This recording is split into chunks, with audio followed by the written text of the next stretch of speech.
চিন্ময় কৃষ্ণ দাস ব্রহ্মচারীর আজকে 5টি মামলার আমাদের জাজমেন্টের জন্য ছিল অনেক, এটা 15/1 থেকে এটা হিয়ারিং হয়ে আসছে। সরকার পক্ষ সময় নিতে নিতে এই পর্যন্ত গড়িয়েছে, অ্যাটর্নি জেনারেল সাহেবের নাম দিয়ে এতদিন পর্যন্ত গড়িয়েছে। আজকেও তারা সময় চেয়েছিল এবং কোর্ট কিন্তু বলছেন আমি জাজমেন্ট দিয়ে দেব।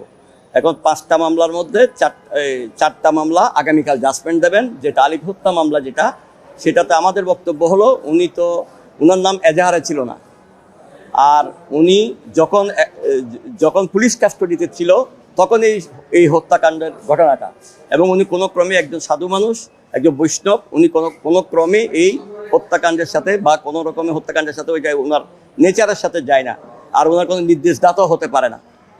এটা হলো আমাদের বক্তব্য।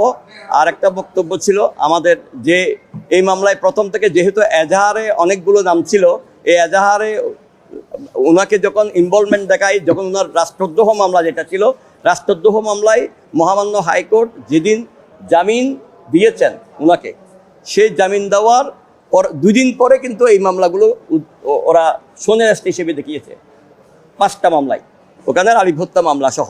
এর আগে কিন্তু এই মামলায় ওনার কোনো অ্যারেস্টও ছিল না, কিছুই ছিল না। এই অবস্থায় এটা আর কি, এটা এখন আমাদের বক্তব্য হচ্ছে কোর্ট যেটা মনে করেছেন সেটা উনি এটা জামিন আবেদন নামঞ্জুর করেছেন।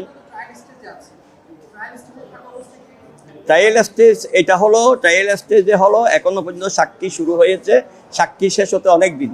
এটা জামিনের সাথে এই ট্রায়ালের কোনো সম্পর্ক থাকে না। ট্রায়াল স্টেজে যেটা হয় সেটা হলো 561 হয়তো এটার গ্রাউন্ড হতে পারে, কিন্তু ওই গ্রাউন্ডটা কিন্তু এখন আসবে না। জামিন যে কোনো সময় হতে পারে, জামিন দিতে কোর্টের কোনো রকমের বাধা হতে পারে না। সাক্ষী শুরু হয়ে গেছে, জামিনের জন্য এটা কোনো বাধা হতে পারে না।